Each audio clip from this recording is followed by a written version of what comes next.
holding Palestinian flags and chanting, "The people want to bring down the plan."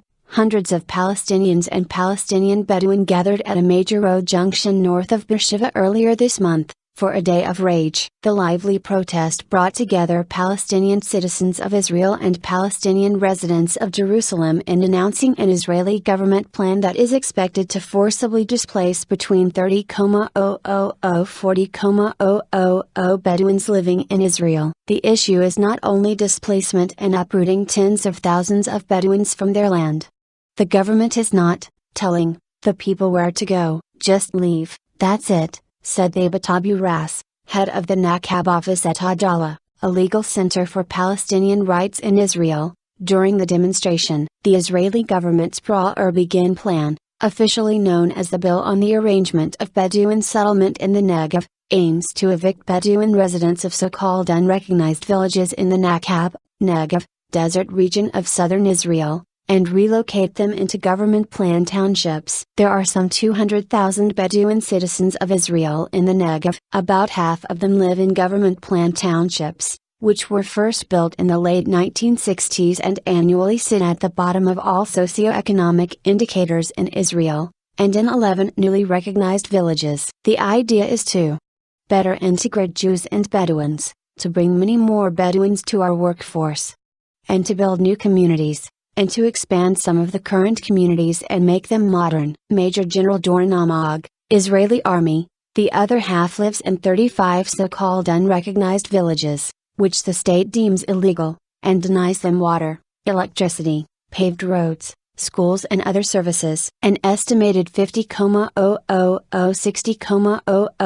structures in these villages are under threat of demolition. The Israeli government is trying through the Prawer plan to squeeze the Bedouin. It's not acceptable. It's not moral even, Abu Ras told Al Jazeera. Modernizing the Bedouin. Israel first passed the Prawer plan to solve the issue of Bedouin settlement in the Negev in 2011, after local and international groups, including the United Nations, criticized the plan as discriminatory and in violation of international law. Former Israeli parliament member Prawer-Begin held meetings with Bedouin citizens and leaders in the Negev to hear their concerns. Begin made minor changes to the plan, which included softening the language, and providing limited monetary compensation for some Bedouin tribes that agreed to move from their lands. With these modifications, an updated bill, now known as the Prawer-Begin plan, passed a first reading in the Israeli parliament on June 24. The bill is expected to come up for second and third readings in the next Knesset session this fall. The plan is based on decades of Israeli government policies aiming to modernize the country's Bedouin population by urbanizing them. In 2011, Israeli Army Major General Doron Amag was appointed by the Israeli Prime Minister's office to head the issues of resettlement and economic development for the Negev Bedouin. The idea is to better integrate Jews and Bedouins, to bring many more Bedouins to our workforce, to employ and educate many more women for employment, and to build new communities, and to expand some of the current communities and make them modern, Amag told Al Jazeera. While Amag said that the government would try to allow as many Bedouin as possible to remain in their current locations, he confirmed that 15,000 Bedouin residents of Wadi al-Nam, an unrecognized Bedouin village close to Be'er Sheva, will be moved under the plan, and that most of the unrecognized villages will be reorganized into new townships. Alternative Indigenous Plan. Between 1971-73, the Bedouin filed 3,220 tribal and individual land claims with the government. These claims represented approximately 10% of the Negev. Decades later, in 2004, Israel began submitting counterclaims against Bedouin claimed land. Israel maintains that the Bedouin didn't properly register their lands, either in 1858, under Ottoman land laws, or in 1921, during the British Mandate of Palestine, and that it therefore belongs to the state. Israeli courts have ruled in favor of the Israeli government in 100% of Bedouin land ownership cases to date, according to the Negev Coexistence Forum for Civil Equality. Despite making up 30% of the Negev population today, the Bedouin currently live on 2% of the area's land. The entirety of current Bedouin land claims cover 5% of the Negev. Under the Prawer-Begin plan, they would be forced onto less than 1%. Facing this aggressive government resettlement, an alternative to the Prawer-Begin plan was unveiled in 2011, an indigenous plan created by the Regional Council of Unrecognized Villages in the Negev,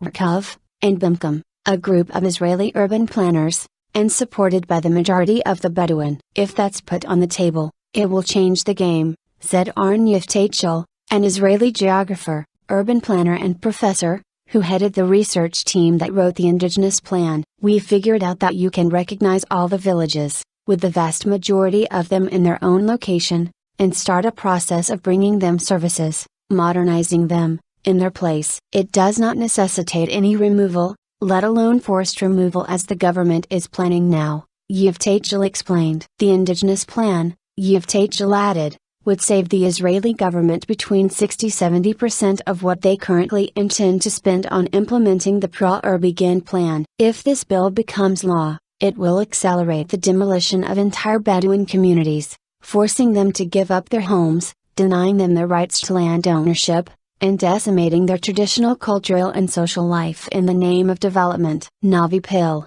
UN High Commissioner for Human Rights, Ahmad told Al Jazeera that the state took into account the indigenous plan, and incorporated as many of its suggestions as possible. Once the Prawer-Begin plan is passed in the Israeli parliament, Ahmad explained, the government also plans to meet with the Bedouin to decide what types of new communities will be built. Limited options. But according to Nilay Baruch, head of the Negev Bedouin department at Bimkom, a group of Israeli urban planners and architects, the localities the Bedouin will be moved into, are going to be very dense, more like townships. There will be no more agriculture inside the locality, just outside the area.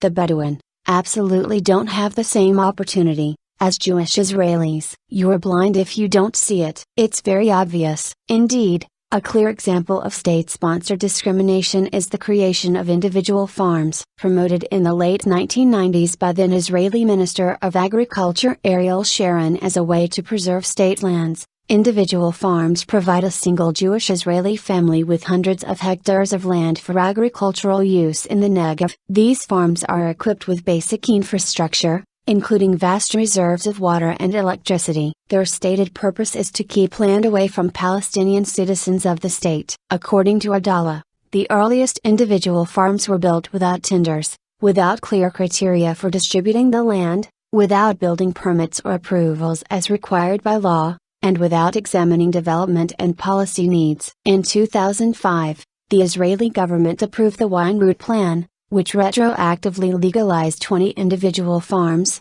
and approved construction of 10 new ones, in the Ramat HaNegev Regional Council. Stopping the plan. This month, UN High Commissioner for Human Rights Navi Pillay criticized the Israeli government for pushing forward a plan that would legitimize Bedouin displacement and dispossession. If this bill becomes law, it will accelerate the demolition of entire Bedouin communities, forcing them to give up their homes, denying them their rights to land ownership, and decimating their traditional cultural and social life in the name of development, Pillay said. According to Adalah Abu Ras, as it stands, the Prawer-Begin plan can't be implemented because it does not provide the Bedouin with viable housing alternatives. In some instances, it goes against tribal laws that forbid the Bedouin from living on land belonging to other tribes. We are suggesting that the State of Israel stop Prawer for 6 months and open a meaningful dialogue to discuss our alternative plan. We are willing to show, professionally, how the government can recognize the Bedouin villages without harming all the Israeli projects, all of the national projects. Here, the Negev is vast enough, Abu Ras said. Yiftachel agreed, telling Al Jazeera that while the government has slightly improved its stance towards the Bedouin, the Prawer law must be stopped. You cannot accept a plan that is based on making people invisible.